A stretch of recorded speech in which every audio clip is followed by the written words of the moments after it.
Hello puppets and welcome to another video. In this video I'm going to be talking about some things that I think should be fixed in the game Lies of P, as well as some other things that I personally don't think should be fixed that some people seem to be out there asking for. So first of all, the developer of Lies of P, Neowiz, has already put out a post saying that there's going to be a big update soon, which is going to be addressing a lot of the main issues that people are talking about. However, I'm very curious about this because I don't want them to overcompensate for some things just because a vocal minority of people are complaining about some things.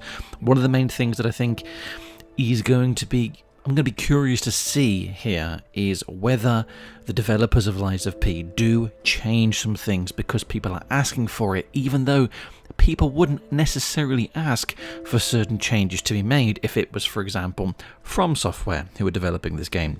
A big thing is Armored Core 6 received a patch recently which reduced the difficulty of two of its main bosses, and people were complaining about it. However, there's quite a few people with Lies of P who are asking for bosses to be reduced in difficulty, and I'll be interested in seeing whether Neowiz actually cave in to the pressure and reduce the difficulty of some of these bosses, even though in my opinion I don't think any of the bosses in Lies of P need to have the difficulty reduced.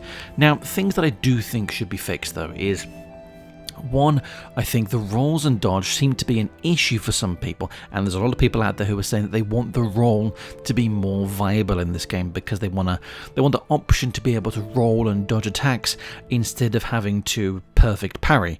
And now I think, in my personal opinion, I don't think the roll and dodge need to be made stronger because you can upgrade the roll and dodge. However, I do think that the parry timing should perhaps be increased a tiny little bit. The main parry I think should be increased just by maybe a couple of frames.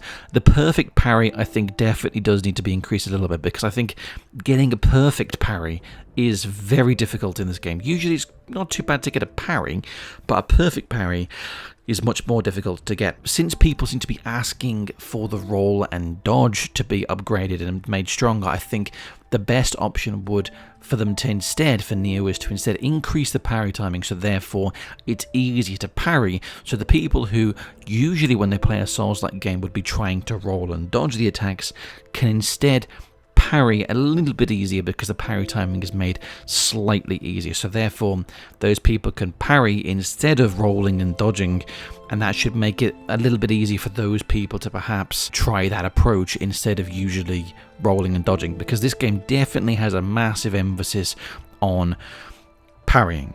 And all the bosses in this game that I had an issue with were earlier on in the game, and that's because I was trying to roll and dodge instead of parrying. Once I learned to focus on parrying instead of rolling and dodging, the bosses were not as hard for me. I just needed to focus on the best time to parry, and I think that seems to be where a lot of people are having issues here, is because they're trying to dodge instead of utilize the parry. Now, another thing that I think definitely does need to be addressed is the weapon scaling. I think there is some very strange weapon scaling in this game. At higher levels, it's incredibly unintuitive and quite strange. For example, there's some weapons where if you have 100 motivity and 100 tech, and a motivity weapon, if you have, like for example, if you were to have an A scaling in motivity and a D scaling in tech, it would deal more damage with C and B scaling instead of A and D scaling, instead of if you used S in motivity. It's very strange, really. That's just one example of that as well, but there are several examples of that being a case with several weapons. So I think the weapon scaling needs to be looked at again across the board, so that that's never really an issue, because I don't think there should ever be a time where using C and B scaling is going to deal more damage than having an S scaling in the actual category of weapon in which you're trying to, the main category you're trying to upgrade. There's also a lot of crashes that people are experiencing. I myself haven't experienced any, but I think that, I don't want to take that away from other people. If there have been a lot of crashes for people, I think it definitely should be prioritized. But I think these kind of things, that is going to happen, especially since this seems to be the first major game released by Neowiz that I've been able to find anyway. So I think there are going to be those crashes, and I think people should should go easy. I don't think there's been that much of an issue, really. Nothing that's been massive or game breaking. So I think, as long as there isn't anything like that, we're pretty good, really, especially for a company like this, which is up and coming. This game is obviously fantastic for, you know, a first attempt by a company like this. So the one thing that I have noticed is texture popping. I've been playing the game on an Xbox Series X on performance mode, and there are definitely some cases of texture popping which I've noticed. There's loads of times during pre-rendered cutscenes where there are textures on the screen which are low res, and then suddenly a more high res version will suddenly pop in and replace it. That's definitely something that I hope it will get addressed soon, but those are the kind of things that you generally expect with a game that's just come out. There's also one other glitch which I think does need to be addressed, and that is that if you sprint at a locked door really quickly and press the interact button whilst you're sprinting at the door, it will put you on the other side of the door. And this also is the case with a chest. If you sprint at a chest, it will put you behind the chest, which a lot of the time can make you glitch and you can't move, and you have to use an item to go back to the bonfire. So those are things that definitely need to be addressed. Ironically, I don't actually mind the locked door one because it means you can skip some areas, and it kind of means that it's a bit more fun in some ways, and obviously this game is relatively linear, so therefore, you know, anything that can sort of change the progression order of the game I think is good, because it you know, has different options and can, you know, make for some interesting ways of playing through the game. But it is still something that probably needs to be fixed, really, even if, you know, I don't mind it myself personally. So those are the main things that I think should be fixed in Lies of P. One thing that I also want to say at the end of the video here is, I want to reiterate something I said earlier in the video. Lies of P, obviously, I think is a game that clearly has had a lot of love and passion put into it by the developers, and I think the game is phenomenal.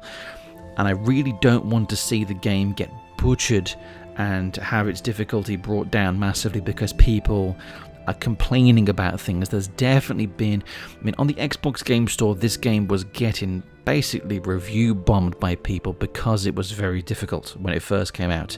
The game had a 2-star rating on the Xbox Game Store at one point because there were that many people giving it a 1-star, saying that it was really difficult, even though all of us people out here who are fans of Dark Souls, we know the game's fantastic. It's definitely the best Souls-like game that has ever come out. It's by far the best attempt at a Dark Souls clone, and I think it succeeds in every single way. I would argue that, for me personally, I prefer this game to Sekiro myself personally, and Sekiro was a From Software game. I probably prefer it to Armored Core 6, and I really liked Armored Core 6. This is one of my favourite games of all time, and I really do not want to see it get butchered because there's a vocal minority people out there complaining about the difficulty of some things in this game. I really hope that doesn't happen. I know that the people watching this video are probably not going to be like that, but, you know, it would be a real shame, wouldn't it, if that happened, if Neowiz ended up caving in to the pressure of people who are just complaining in such petty ways because they don't want to, you know, rise to the challenge in which the game is presenting them. Anyway, if you enjoy this video, make sure you like, comment, and subscribe. There's going to be a lot more Lies of P content coming out. I'm absolutely loving this game. I'm going to do a full playthrough of it after I finish my Daughters of Ash playthrough because this game is fantastic and I want to play through it as many times as I can. And I really want to push this game to people because it's fantastic and everyone needs to try it. If you enjoy this video, make sure you like, comment, and subscribe. Maybe share this video with everything if it feels good enough. Thank you again for watching. This is Soul signing out. Have a good one.